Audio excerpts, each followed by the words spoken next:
ನಮಸ್ಕಾರ. ಮಂಡ್ಯ ಜಿಲ್ಲೆ ಶ್ರೀರಂಗಪಟ್ಟಣ ತಾಲೂಕು ಅರಕೆರೆ ಹೋಬಳಿ ಪಿಹಳ್ಳಿ ಗ್ರಾಮ ನಮ್ಮದು.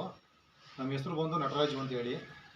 ನಾವು ಸಿರಿ ಸ್ವಚ್ಛ ಅಂದ್ಬಿಟ್ಟು ಅದ ಔಷಧಿನ ಮನೆ ತೊಳೆಯುವಂಥ ಔಷಧಿ ಡೆಮೋ ಮಾಡಿಸಿದ್ರು. ಯಾರು ಸುದೀಪ್ ಅನ್ನೋ ಹುಡುಗ, ಮೇಡಮ್ ಅವರು ಇಬ್ಬರು ಬಂದಿದ್ದರು. ಹಾಗಾಗಿ ಬಂದು ಡೆಮೋ ಮಾಡಿಸಿದ್ಮೇಲೆ ಪರವಾಗಿಲ್ಲ, ಚೆನ್ನಾಗಾಯಿತು ಬೆಳೆ. ದಡೆನೂ ಏನು ಏಟಿಲ್ಲ. ದಡೆ ಅಂದರೆ ಕಬ್ಬಣ ತುಕ್ಕಿಡಿಯಲ್ಲ, ದಡೆನೂ ಏನೂ ತೊಂದರೆ ಇಲ್ಲ. ದಾರನೂ ಅಷ್ಟೇ, ದಾರನೂ ಏನೂ ಆಗಲ್ಲ. ಅಂದರೆ ನಮ್ಮದು 2 ಬೆಳೆಯಿಂದ ಲಾಸ್ ಆಗಿತ್ತು, ಹೋಗಿತ್ತು. ಈ ಸಿರಿ ಸ್ವಚ್ಛ ಅಂತ ಹೊಡೆದ್ಮೇಲೆ ಬೆಳೆ ಚೆನ್ನಾಗಾಯಿತು, ನಮ್ಗೆ ಇಷ್ಟ ಆಯಿತು ನಮ್ಗೆ. ಹಾಗಾಗಿ ಬೆಳೆನೂ 70 ಮೊಟ್ಟೆ ನಮ್ಮದು. 70 ಮೊಟ್ಟೆಯಲ್ಲಿ 82 kg ಆಗಿದೆ ಚೆನ್ನಾಗಿರೋದು.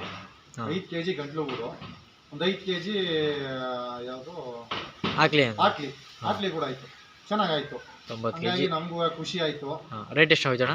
ರೇಟು 552 ರೂಪಾಯಿ ರೇಟು. ಅಂದರೆ ರೇಟು ಸ್ವತಂತ್ರ ದಿನಾಚರಣೆಯಿಂದ ಹಿಂದೆಗಡೆ ತಗೋದ್ರಿಂದ ಲಾಟ್ ಜಾಸ್ತಿ ಇತ್ತು. ಹಾಗಾಗಿ ಲಾಟಿ ಜಾಸ್ತಿ ಇರೋದ್ರಿಂದ ರೇಟೆಲ್ಲ ಸ್ವಲ್ಪ ಕಮ್ಮಿ ಇತ್ತು ಅವತ್ತು. ಹಾಗಾಗಿ ರೇಟ್ ಪರವಾಗಿಲ್ಲ, ಇಳುವರಿ ಚೆನ್ನಾಗಿ ಬಂದದೆ.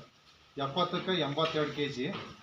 ಆಮ್ಯಾಕೆ ಒಂದು 5 ಗೂಡು ಗಂಟ್ಲು ಗೂಡು, 5 kg ಗಂಟ್ಲು ಗೂಡು, 5 kg ಆಕ್ಲಿ ಗೂಡು ಚೆನ್ನಾಗಾಗಿದೆ. ನಮ್ಗೆ ಹಿಂದೆಗಡೆಯಿಂದ 2 ಬೆಳೆ ಹೋಗಿರೋದ್ರಿಂದ ನಮ್ಗೆ ಏನು ಮಾಡಬೇಕು ಅಂತ ಗೊತ್ತಿರಲಿಲ್ಲ.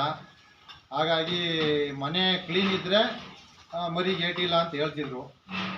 ಅಂದರೆ ನೀವು ತಂದು ಡೆಮೋ ಮಾಡಿಸಿದ್ದು ಸಿರಿ ಸ್ವಚ್ಛ ಅಂದ್ಬಿಟ್ಟು ಅದು ಚೆನ್ನಾಗಿ ಕೆಲಸ ಮಾಡೋದೇ ಅಂತ ಅನ್ಕೋತೀನಿ ನಾನು.